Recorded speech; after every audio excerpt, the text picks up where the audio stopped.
Good morning, sunshine.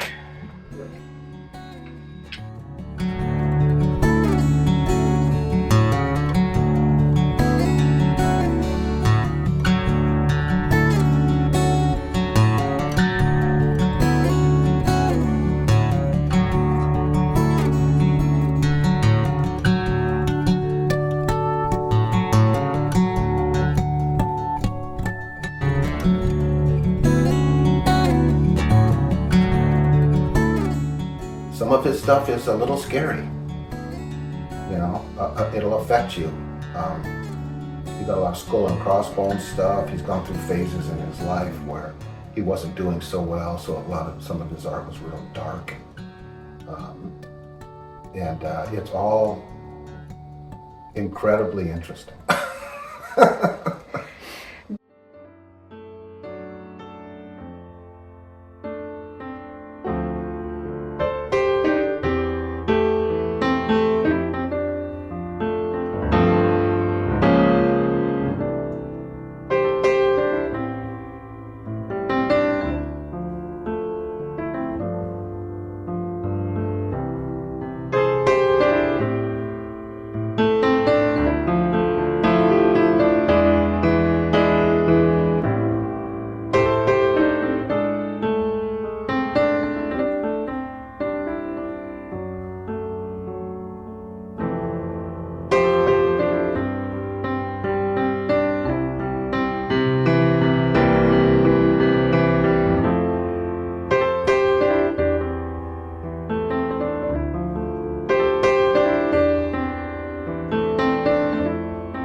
I think Bruce is an amazing painter.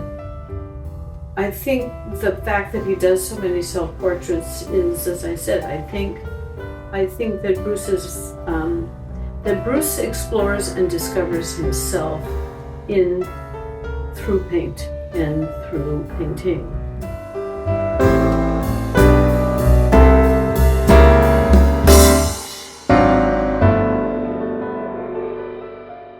Just thought he was one of the nicest guys that I've ever met. He says, "You're going to love my family."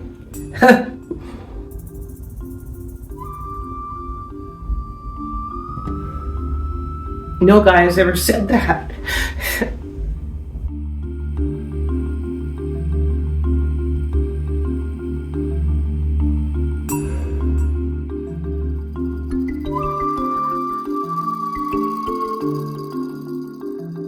And Bruce seems really, really proud of all of us and accepting of us in whatever way we are.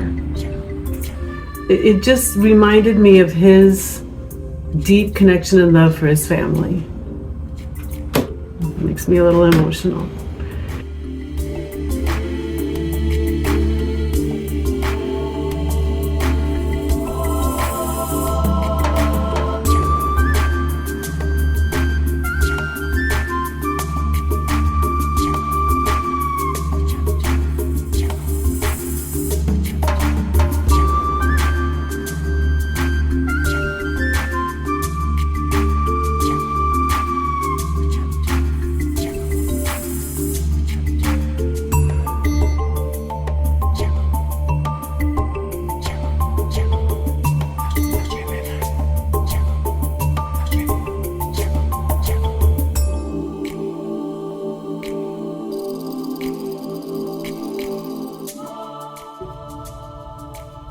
We grew up watching someone draw and paint and make art all the time.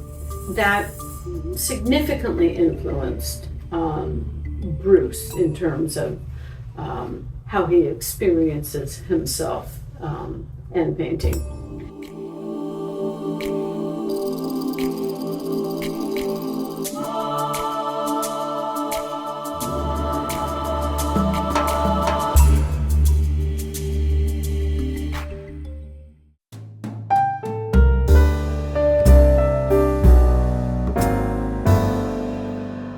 Well, one story I want to say and tell you about Bruce which made me look at him in a different light when we were quite young. We got told that we had to go down and audition for this play at the Repertory Theater, as big as you get in Seattle. They had us like move around and they're just testing us out. And they said, oh, well, can you sing? I thought to myself, well, yeah, I can sing. And so they said, well, sing us something. And I was scared and nervous and didn't really want to be there. So I did, well, sing us something. 99 bottles of beer on the wall. It's okay, that's good enough. So Bruce gets up there and he just throws his coat open and starts singing from a musical production of Annie Get Your Gun or something, and he's belting it out. And I'm like, geez, I couldn't believe Bruce could sing like that and how he could perform in front of these people. And that kind of woke me up on what it takes to be an actor and how to do that. I was just so impressed. Well, Bruce and I did theater together. We were in Midsummer Night's Dream together. We were in a lot of plays together. He's a remarkable actor.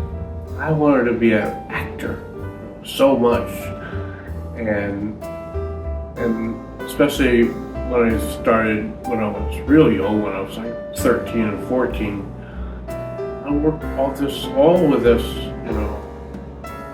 Seattle Repertory Theater, and I loved doing that. Bruce did a lot of Shakespeare, and I do recall one thing I thought was really cool as my older brother. Back in the mid-'60s, late '60s, our family got a lot of ink and a lot of press in the paper. And I remember getting up one morning and coming downstairs, and my dad was in the kitchen, and he had the paper open, and it was a picture of Bruce in a sport jacket, and it said, youngest actor flies in. And I thought that was so cool. In trying on another character, Bruce came to life. Bruce's sensitivity and awareness of others was a gift when it came to acting. The summer we turned 14 and 13, we were doing A Midsummer Night's Dream at the Aqua Theater, and that summer I played Peace Blossom and Bruce was one of the hordes of fairies and or trolls. Then I would run down the ramp to make my entrance in the first half, and 3 nights out of 5 I would fall and land on my butt. I fall down, and so does Bruce.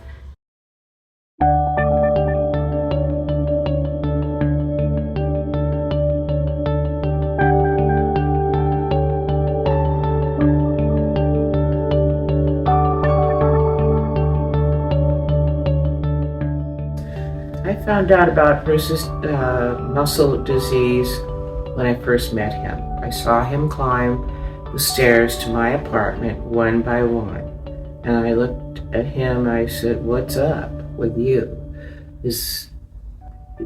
You've got to tell me. Did you hurt yourself, or is it more than that? And he told me what he had. It was a progressive disease. So I think my family knew that too, and they were going they thought that it wouldn't be a very wise idea for me to hook up with a person like that, because what would the future hold? No one knew, and I didn't care.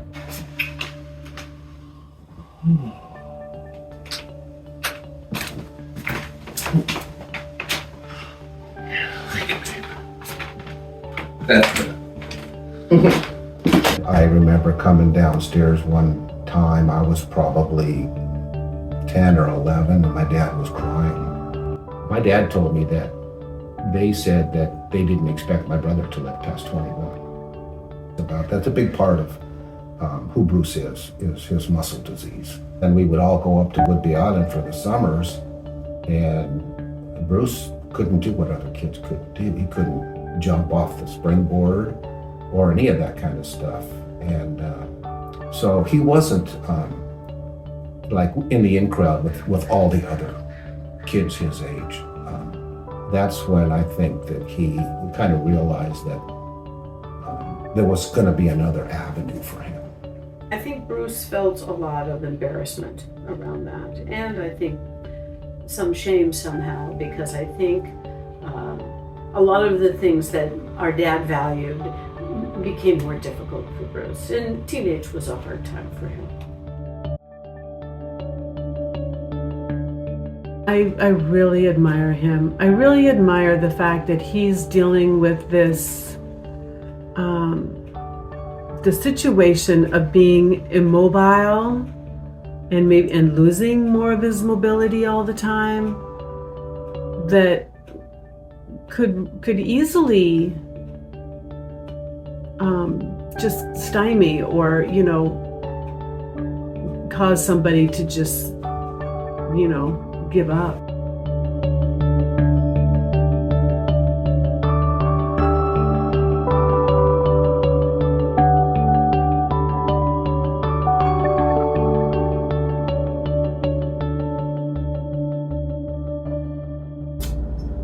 It was when problem in my legs to use your body and motion and everything else, and it wasn't there for me anymore, and that's when I began painting a lot more, I think there was also, both in Bruce and I, a desire to not focus on our disability and to focus on what we could do. But I think that's when Bruce really made a dynamic switch into more painting.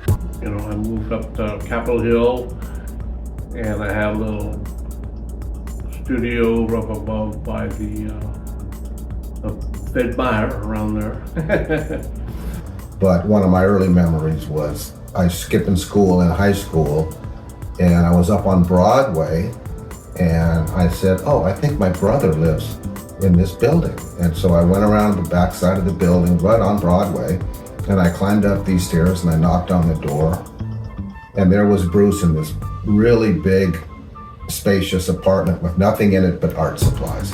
And he had a roommate with him up there, and they just had paint and big canvases everywhere.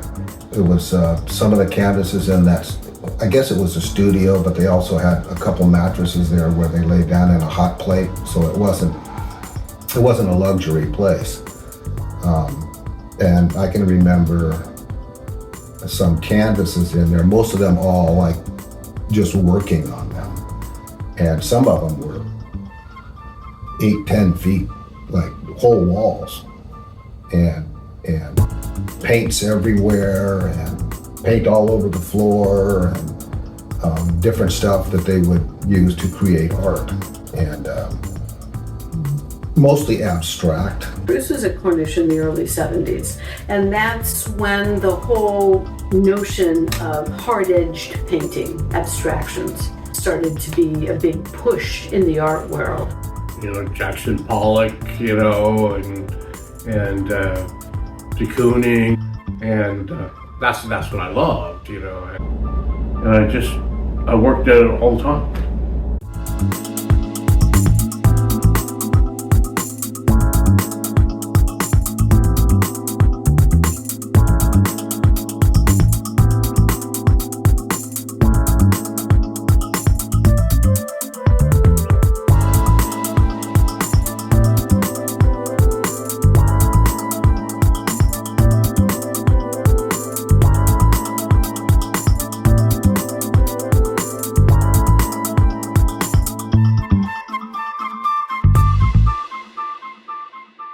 So Bruce's early work, which was highly detailed with all these story pieces in underneath, were very different than Mom's very impressionistic approach. And they went to Cornish, 20 years apart from each other.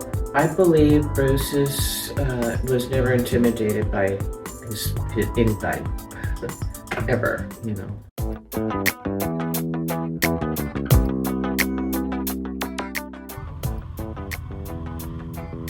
Mac was trying to be the dad he thought that he should be. He wanted Bruce to, show up in the world and be able to get a job and make a living and support a family. Because in Dad's world, that's what men did.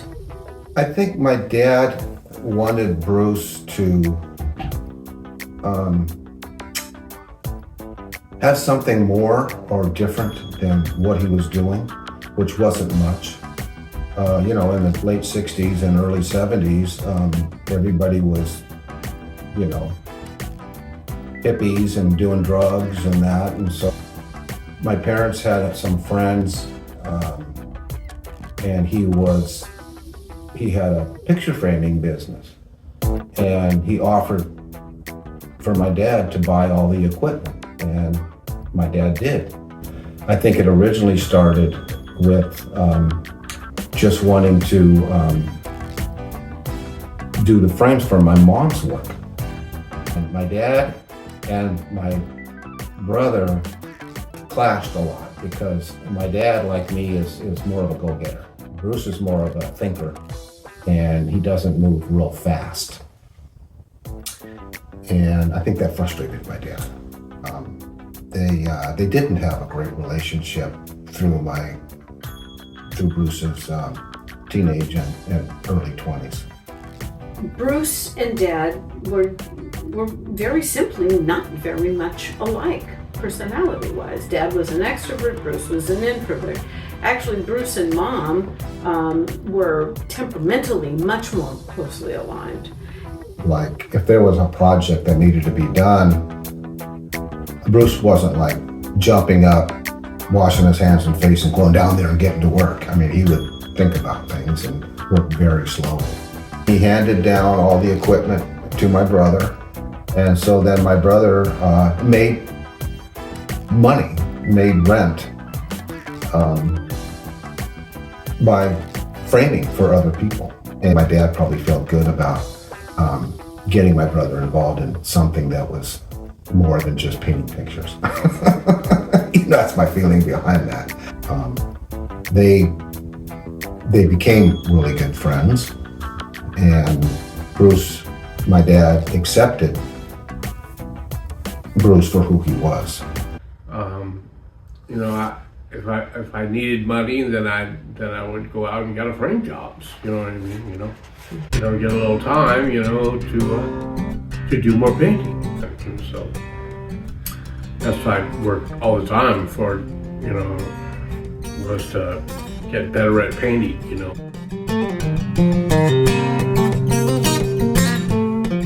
I didn't sell a lot of paintings over the years, no.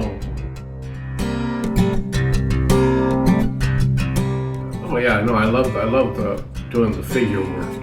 Every day I just pay $5 and you get, 3 hours with, so I was always working there.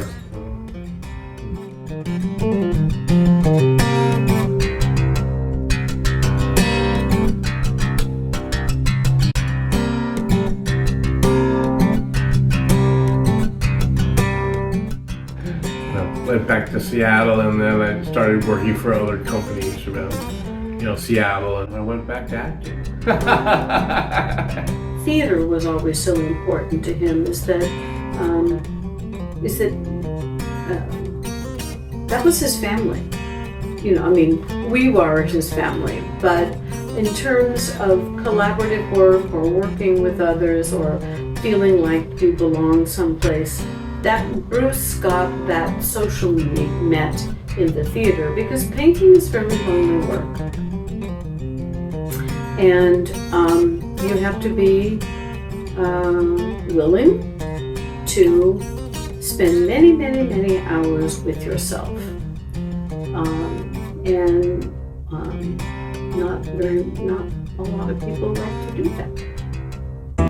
I met Bruce at a tavern by the name of the Comet. I sat right across from him. I looked at him. We talked, and he was, I thought, pretty cute. Yeah. In the beginning, he had the clothes on his back, basically. He was living on Capitol Hill in a rented house with several other people, and it was not a place where there was much art hanging. There was a chair and a table and a bed. That's about it. There didn't have a dime to his name. So he had maybe a sketchbook or two. That's it.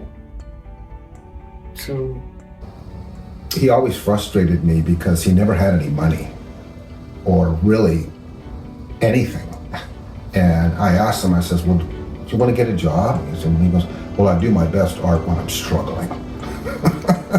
And I've heard that before from other artists. It's like, well, you don't have a pot to piss in, but you have your art. And that's all that mattered to him at that time in his life.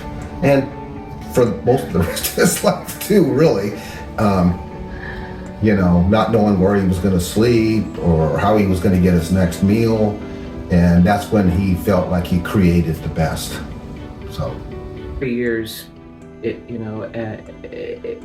after we met, we got married and moved to a beach rental that had a big window in front with a lot of light. And that's where you could get a canvas going.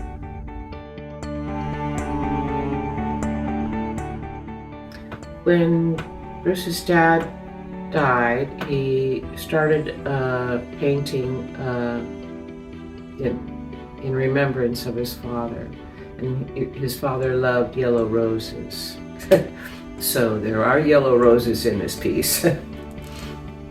Took a while. It's huge. So most Bruce's work was time-consuming. Didn't get completed until months and months and months later. It didn't take long for me to suggest that he go get a job. Because he was good at what he did, and we needed the income. While we were both raised Catholic, one of the things the Catholic Church knew is that the power of images. For quite a while at Daniel Smith with a lot of Tibetans. That does underlie a lot of both of Bruce's recognition of the impact of images to convey powerful information, both emotional and spiritual. Picture framing is not easy. A couple falls, and that really did him in. The last fall that he had, he broke his knee, and that was it. He could not walk anymore, so he had to get a power wheelchair. Speeded him up, having more mobility, and he could move better. He's sitting in a chair with it lifted up and down and all around, and he's happy as a clam in it, and no complaints. I like his Aboriginal influence. He and I have a very good friend who's from Australia who brought him a wonderful book on Aboriginal art, and that I believe took him in another direction that I really like. There's a whole series that was heavily influenced that he did after seeing some of the Aboriginal work at SAM. He's always been very interested in exploring at different times art of different cultures and seeing how the art reflects the dominant themes of the culture in terms of their ideas and spirituality. Yes, so Bruce had a stroke a few years back, and it has slowed him just mainly speech-wise. So real nice. This is real important now. Yeah, Real importantable. yeah. So one like close up now. Ready for your close-up, yeah. Yeah. While it's true, especially now, language is a big struggle for him, he never really was a big chatty guy, honestly. And there was always,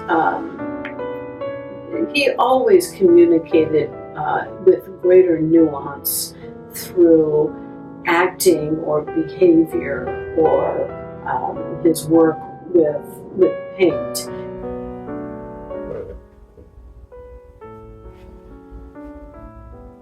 Of course, it's got paint on it. Blue. What? Blue. Oops. Oops. Yeah. When the upper body goes and you're using your upper body, that's hard to be real intricate like he was before. So he's painting in a completely kind of different style now. As he's had greater challenges with his mobility and dexterity in the last 10 years or so, I really like the looseness that is coming out of his work. And one of the things I really appreciate about Bruce is that he's willing to try something new and say, well, I don't really know how this works, but let's give it a go and see what happens. And Everybody in the family should have at least one or two pieces of my brother's art. And because it's a beautiful art and it's very conversational, you know. I mean, there's one particular piece that I was showing you that I have a picture of. It's Bruce in his wheelchair with this piece behind him, and I've been looking at that piece for over 10 years. And every time I look at that painting, I see something different in it. And it's just a piece of art that you would never get tired of. I think Bruce can and will do art all his born days. well, I would describe Bruce as a painter. And a painter is someone who expresses their being through painting. As long as he perceives himself to have an identity, then I imagine that he will continue painting. I just feel like time is limited and I want to spend as much time with him as possible. I've never gotten as close to him as I'd always really wanted to be. And just being able to spend time with him now just makes me think that I'll be grateful. I know that it'll be time well spent. He has dealt with his disease and it doesn't seem to get him down. I think he enjoys the little things in life more than most of us. Would you consider Bruce to be a successful painter? A successful artist? Absolutely. I don't think you could be more successful. Money's never mattered to Bruce. Bruce doesn't care if he's known worldwide or has shows at the Metropolitan Art Museum or any of that. Bruce is successful because he's been able to put his mind on canvases. Who can do that? You know, very few people can do that. I read a quote one where somebody says, if you want humility, try painting. You know, Bruce can paint, and it's sustained him. Even now, up until he turned 71 the other day, and he still paints. And every time I go and see my brother, he's got 2 or 3 pieces that he's working on, and he doesn't get them done fast, but he's able to stay alive through his art.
Bruce was a truly sullen, hard to live with teenager. And I remember walking to school and crossing the bridge at Ravenna Park, and there was my brother, and he just turned at me and just with the Bruce face. He had great bad Bruce faces that scared the crap out of you, man. Not your normal, straight A student child. The extracurricular activities. But I remember once we were sitting behind the back, and you're rehearsing, and there's all right behind you. There's all these people on the beach, and they're doing their beach thing. Swimming. You and I were sitting out. We were in costume. No, this is at the bathhouse. Oh, right. We're in costume for the Beggars Up, and you got your little Beggars Cup, and we're sitting out behind the theater, and we're watching all the people. And somebody came by and dropped some dope in your cup. Yeah. And Psilocybin. Yeah, Yeah. Oh, yeah. And then this little girl. Look, somebody gave some, a pill in here, And Rex goes, oh, great. Well, we'll wait until halftime, and then we'll take it. Be coming on just as we're done. Oh my God, man! We were ripping. We ripped all night long. I ended up sleeping in the rose garden in there. Oh my God! Oh yeah. Yeah. So is this the sort of thing you want on your documentary? Whoopsie. I think that Bruce collected friends who were somewhat broken and damaged. I think that he gathered those people around him in a desire to make sure that they weren't left out. Me and Bruce seem to attract the outsiders of life, and that's okay because and it's probably true. I guess we just accept the oddities of people, and people love us for accepting them for who they are.